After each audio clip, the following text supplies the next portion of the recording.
Hi, and welcome to Yarn Crafts by Allison. I'm Allison. These are my yarn crafts, and I'm so glad that you're here. First thing is the socks. I think the last time that I did a podcast, I was working on these worsted weight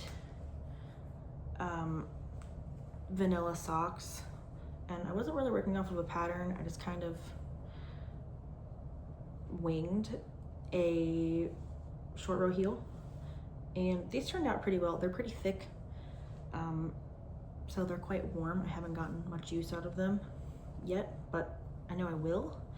They're a little bit small, but I'll probably still wear them anyway because, oh well, they're just gonna be like bed socks basically. These are out of Wool of the Andes by Knit Picks. Shocking, I'm using Wool of the Andes Knit Picks Wool of the Andes again. But that's what these are. These are left over from my daughter's unicorn sweater, which I think I showed in a previous podcast. That was my first intarsia project. It was super fun. But this yarn was left over from that, and just some short row heel, vanilla worsted weight socks, 1x1 ribbing, my favorite ribbing. So I did end up finishing those. They do have, because I didn't like look up a pattern or have any kind of a strategy to close the hole at the beginning of the short rows, they do have a little hole at each side of the heel, which doesn't really bother me. It's not really going to affect the warmth of the socks. It just kind of, you know, affects it aesthetically, but it doesn't really bother me. It was just a fun little let me use up this ball of yarn kind of a project. So that's these. They're soft, they're pretty thick, so these will be waiting around until fall, and then I'll probably start wearing them some more. It was an Afterthought heel. I think I definitely did show these because I remember doing this and looking through, because these also have quite the holes. I messed up how I did this Afterthought heel. So an Afterthought heel, if you don't know, is basically I just knit this as one long tube, and then I cut into my knitting actually and removed half a round of stitches, and then picked up all those stitches and then did the heel as an afterthought. I messed up when I picked up the stitches for this. I messed up the pickup. So I also have a hole in these. Oh wow, this one's really big. Did I not weave in this end? What's happening here? No, I did. It's just really, really big. It won't stop me from wearing them. This yarn was Patton's Croy, self-striping. They aren't perfectly identical. They start basically the same, but by the end you can kind of see I did the same number of rows for the foot, but this one I ended on the red, and on this one I got a little bit farther and ended on the gray. So I did this one first, so the choice of my gray toe and heel worked out for this one, but on this one it's a much lower contrast, but it doesn't really bother me. They're a nice cohesive pair of socks, and I think they're really pretty. I love the Patton's Croy, all the colorways. They have like 1,000 different colorways. They're so fun. Speaking of fun, I did an experiment with doing little short socks, and I love these. This was Patton's Croy, and it was one single ball. This was the only color at my local Michael's. This was the only ball of that colorway, and I mean, look at all the colors in here. They're pretty wacky, to be honest. But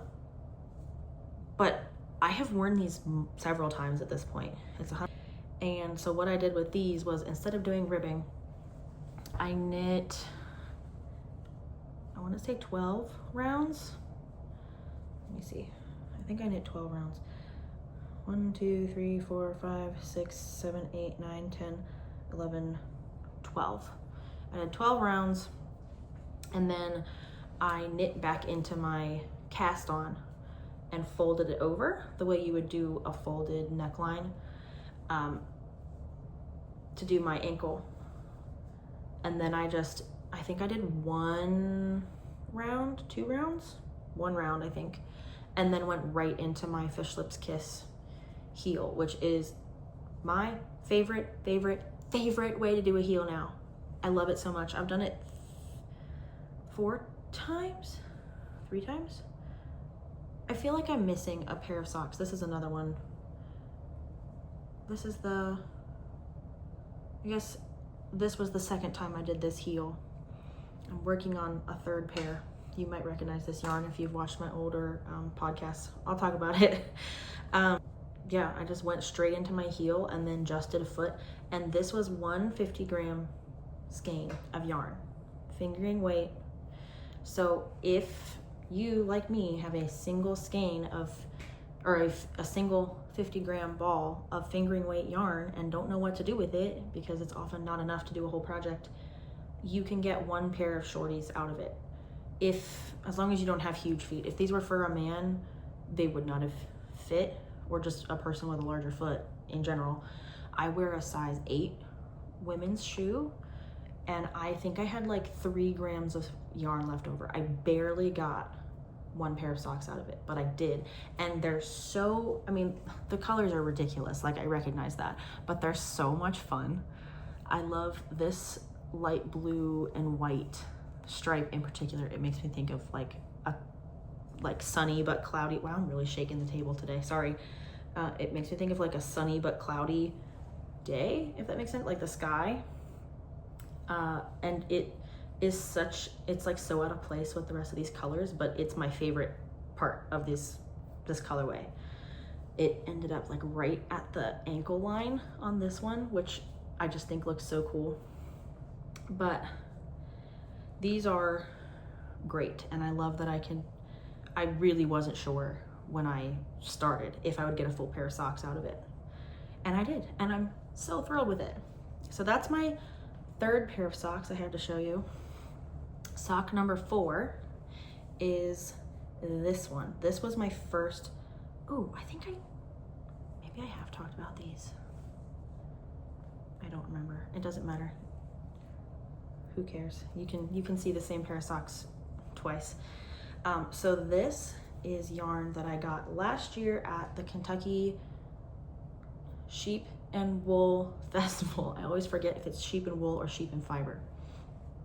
From Passion Yarns, sock weight, stripey. I cast one of these on Mother's Day. My husband was so sweet on Mother's Day. He asked me what I wanted for Mother's Day, and I told him I want to sit and be able to knit or read a book or whatever and watch my family clean my house and have no responsibilities for the day. So on Mother's Day, that's exactly what we did. We went to church, we came home, I cast on a sock that day, and I sat and knit all the way up to, on the first sock, up to like here, starting top down. And I just knit on a sock all day long. I listened to my audiobook, and my family cleaned the house, and my husband cooked for me and brought me drinks. I did my nails. It was great. Mother's Day was a wonderful, wonderful time. But I cast these on, and the first heel, look at how well the color change lined up. It's right on the line on this sock. Pardon my shaky table. Right on the line on this sock, and I was like, well, I could try to replicate that, and drive myself crazy trying to do it, or I can just see what happens with the second one. The second one was close, but not quite. You can see the one short row ended up going past where it extends out, the color change. So it didn't quite work out, but it still doesn't bother me. I love this color. It's so pretty. Oh, I do have another pair. My rainbow pair. Hold that thought. I was wearing them last night. I know where they are. Look at that. I knew I was missing a pair. I've almost exclusively been knitting socks up until a couple of weeks ago. Look at them. Look at these socks. Ah. I got these this year at Kentucky Sheep and Fiber Festival, and they're my favorite things. I didn't even do ribbing at the top. I was so eager to just get into knitting these that I did the same thing that I did with these for this. Actually, I think this one I did first as an experiment, and then these came later with the same cast on and fold over top. This one's, I think I did 20 rounds before the fold over, but I think I counted how many. This has 1, 2, 3, 4, 5, 6, 7, 8, 9, 10, 11 colors. And the booth that I got these from, and I'll list it here because I don't remember who I bought these from. She had swatches of all her self-striping. The whole booth was self-striping sock yarns. I think she had some sport weight too, but it was mostly fingering weight. And she had all the swatches for all of her colorways up. And I saw this and I just went, oh, I have to have it. I have to have it. And yeah, I think I cast these on like the day day of Fiberfest.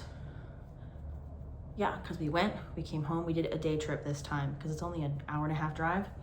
We did it as a day trip. Excuse me, I don't know why I just interrupted myself with my own coffee. I did it as a day trip. We came home and I was gonna go to my sister's house to hang out and watch a movie with her and my other sister. And I brought this, wound it up, cast it on the same day because I am obsessed with these colors. They're so pretty. Funny thing though, actually, I did when I cast these on, I don't typically watch like horror movies. They're not generally my thing, but I have found that I enjoy them occasionally. My sister convinced me and our other sister to watch The Conjuring, and I had never seen it. We actually watched the first and the second one in the same night, and that may have been a mistake. I was creeped out for several days. But I got home, I cast these on, and I was knitting this first one in the dark while we watched The Conjuring. Not even thinking that it would probably affect my gauge, but it did big time. I got the first attempt I made. I think I did the full cuff and then a little bit more. I had to rip the whole thing out and cast it on again the next day because my tension was so tight. I mean, this fabric was so stiff and rock solid because I apparently, in my fear-induced state, was yanking my yarn so tight. It was so drastically different when I yanked it out and cast it back on and re-knit it. The fabric is so drastically different. And I don't know why I didn't think that it would affect my gauge, but obviously it would if I'm all tensed and, you know, screaming at the jump scares and everything and just generally freaked out. So that was a funny little thing that happened. So the other really cool purchase that I made was at this button vendor. This was all like vintage and antique buttons. Tons and tons of really, really beautiful, cool buttons, and they were all so expensive. I mean, like totally worth the price, but like really expensive. It was Dusty's Vintage Buttons, and this is a whole list of shows they're going to be at if they're near you and you're interested in buttons. They were so, so, so good. You got to see these buttons. So I got these cost me $29 for these buttons. But look at how beautiful. They're so pretty. I'm gonna make a cardigan of some kind with these buttons because I saw them and my jaw hit the floor. I gasped. I was completely agog and agape, and they were so beautiful. But we got to pet Angora rabbits and sheep and do all the fun things and eat the yummy food, and had a lovely little time. And my daughter came this year too, which was fun. She didn't come last year. She was a little too young, but she came this time and it was super duper fun. So bye-bye. Back to the regular video. Now I will talk about this pair. Now, if you have watched some of my first few podcasts, you may remember this yarn. I had knit a full sock out of this and had knit maybe this much of a second sock, and I just completely stalled out on it. I did these last summer. This I bought last year at Kentucky Sheep and Wool Festival. And I had knit a full sock, part of another one, and then I just stalled down on it. Didn't really know why. I kind of just lost my interest in sock knitting. I mean, these circular needles have been a game changer. Clearly, I enjoy knitting socks. I just had to find the right method for it. But my gauge is different than when I use DPNs. And I had knit this yarn up using DPNs originally.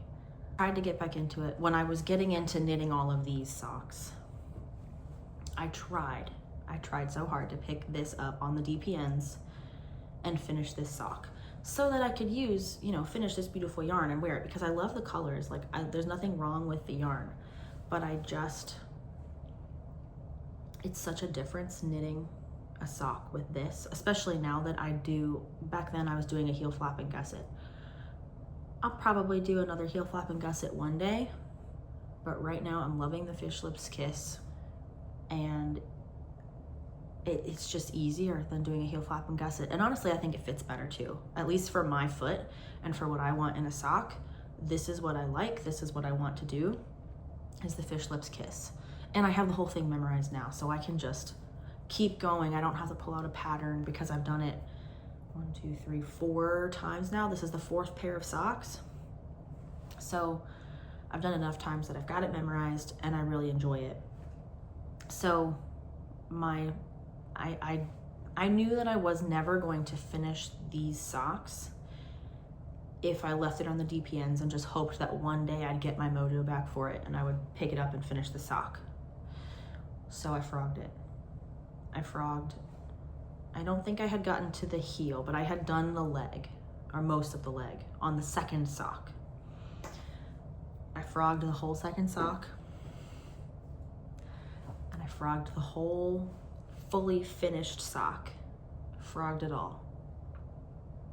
Because I knew I wouldn't finish it, and I knew I would never get to wear these beautiful socks if I left it. So I made the difficult decision to fully frog it. I put it on my Swift, I stretched it out, I spritzed it with some water, and then I left it to dry for a couple of days because it looked like ramen noodles. It was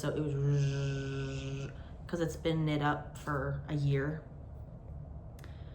So I put it on my Swift, I spritzed it with some water, I left it to dry. It didn't take all of the crimp out of it, but it helped quite a bit so that I was at least able to knit that up, use it up. So I've knit a whole sock. I knit the whole first sock in like a week, I think, week and a half. And now I've got this one. This one has taken me longer because I have a sweater project that I got really invested in. So I haven't done this one as much, but I did the first half of the heel. I'm just about to do the final short row in the first half of the heel. I did that whole heel situation yesterday. This had just been living in my purse, working on it every once in a while. Because, the socks were my primary knitting for quite a bit. And I slowed down on those because I'm working on this sweater. This is the Mia sweater. I can't remember who wrote the pattern. I'll put it here. But this is the Mia sweater. And I'm doing it off gauge. So this is meant to be, I think, a DK or a sport weight. I can't remember now. Pattern. And I'm doing it in a worsted weight wool, Knit Picks wool of the Andes. I've got a lot of it. We're gonna keep seeing it. It's just how it is. And it's in the color Garnet Heather, which is really, really pretty. It's really lightly heathered with like a darker, almost black maroon, but it's, or I suppose this would be burgundy. If you don't know, burgundy is a brownish red, maroon is a purplish red. If you've ever wondered the difference, that's the difference.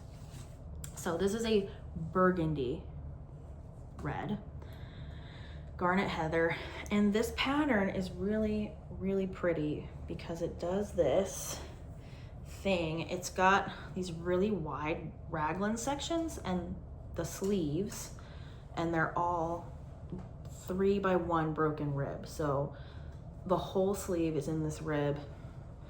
The raglan section is really wide. I think it was 17 stitches. Yeah, 17 stitches wide is the raglan section, and then and then the body is all stockinette.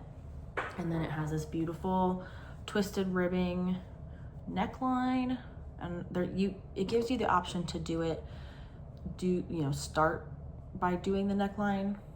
Sorry, start by doing the collar, or to do the collar after, pick up the stitches and do it after. I don't like picking up stitches for a collar. It's not that big of a deal. It's just not my favorite thing. I would much rather, even though it can be more structurally sound, to pick up your stitches and do the collar at the end. I just prefer to cast on, do my collar, and then get going with the body afterward. But that's just my preference. So I'll try this on for you and I can show you. So we went on vacation a few weeks ago, and I wanted to cast on something new. So I cast this on in the car on the way to Michigan, and my dress looks funky underneath this, but it's fine. We all know it's my dress, and we can all be grown-ups about it. So this is how the neckline looks. It looks so pretty. Doing twisted ribbing is pretty annoying. Like, the process of it is a little bit annoying, but it's so pretty. Oh my gosh. So it's just like just a fun little oversized. I am gonna make the body a little bit longer because the pattern calls for, at the bottom, the last few rounds. So the broken ribbing extends all the way down, and at the bottom, you do a nice big border. Well, then it says in the instructions, it tells you to do, once you've done that, this is all in the same needle size. The whole bottom ribbing section is in the same needle size as the body. And then it tells you to switch to your smaller needles and do 2 rounds of twisted rib and then cast off. Well, if you have been knitting long enough, you know that 2 rounds of knitting, of ribbing isn't really actually enough to keep your stockinette from curling. And as you can see, that's exactly what's happening to me. In my experience, and if more experienced knitters, if you want to correct me in the comments, please feel free. I always want to learn more about knitting. But in my experience, this is not going to block out. I've done this. I've tried to do pretty short ribbing in the past, and I've not had good luck with it. And I don't know if it's just I should have gone down another needle size and that would have fixed it. But in my experience, this is always going to be an issue even after I block it, where this is just going to keep flipping up. So my plan, once I finish, I'll probably finish both sleeves and then reevaluate. Once I finish both of my sleeves, I'm going to go back, I'm going to undo these last couple of rows, and I'm either going to just add another inch or 2 of ribbing to keep this from curling, or I'll undo the twisted ribbing and just do a little more of the broken ribbing, which is this pattern, and then just bind off. I don't think it will curl. This is curling a little bit, but it's on the waste yarn, and I think that's just, it's being pulled, so that's why it's curling. I don't think it will curl if I just do the broken ribbing, even though it's 3x1, which I feel like maybe makes it a little bit iffy, but I think I'm just gonna try it, and if it doesn't work, I'll just do something else, because it's gonna be a while before I can wear this sweater anyway, so I don't think it matters. So I'm getting pretty close to words. Words. There's no decreases on the sleeve until you get to the cuff, and then there's a couple of rapid decreases all at once, and then there's a cuff. I will need to look at the pattern again, but right now there's no decreases. It's just round and round in my broken ribbing. It's so pretty. I love this. I'm very off gauge. This pattern calls for 4mm needles, I think, and like 20 stitches to 4 inches or something, and maybe 22 stitches per 4 inches. I am knitting this on, I wanted to do a larger needle with a slightly looser gauge that was just like the kind of project I wanted, and I knew that this would work out just fine if I did it in a slightly looser gauge. I want to say this is like 16 stitches per 4 inches, and then I just like did the math to convert my gauge and figure out what size I'm making. So I'm actually, this is the smallest size, which is one of the reasons that I wanted to do it at a larger gauge, just for funsies, just to have a quick, a super quickly knitting up sweater, because I think for this one, my size was size 5 out of like the 8 sizes that the pattern has. But because of the gauge difference and the amount of ease I wanted, I was able to make the smallest size. And it was actually nice because the first and the second size in this pattern, they have the same number of stitches in the yoke. The only difference in size is how many stitches you cast on at the underarm after you separate for sleeves. So I knew that if I wanted it to be slightly bigger by the time I got to the bottom of the yoke, I could just decide, oh, I'm making the second size actually, and it would be, the sizes are almost identical, but I would have had a little more ease in my bust. So that was pretty rambly. I hear my son starting to wake up, so I'm gonna finish it here.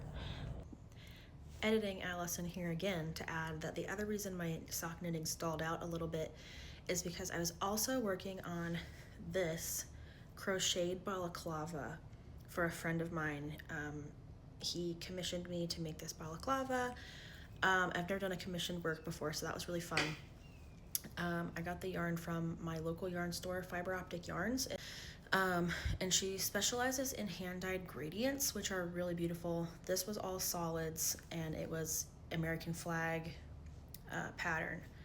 So, and then he added the studs to it, the little stars to it after I had finished the crocheting. So that was the other thing I've been working on. It was a really fun project, definitely way different than anything I've ever worked on before. And it was fully drafted by me, so that was a fun challenge, figuring out the fit and figuring out what my stitch pattern was going to be and all that. So that was another fun project that I've been working on. Thank you for watching, and I will have another video coming very soon talking about my recent trip to Madison, Tennessee, which is near Nashville, for a choir. We were recording a whole album. It was a super fun time. So stay tuned for that video because that will be coming soon. Thank you for being here and listening to me ramble on and on about my knitting. And I will see you next time. Bye. It also just seems noteworthy to mention that a couple days ago I hit 100 subscribers, which is crazy because who would have thought that there would be over 100 people out there who want to listen to me ramble on about my special interests for 20 to 30 minutes at a time. So that's pretty cool. So if you're subscribed to me, thanks, because wow, how fun. Bye.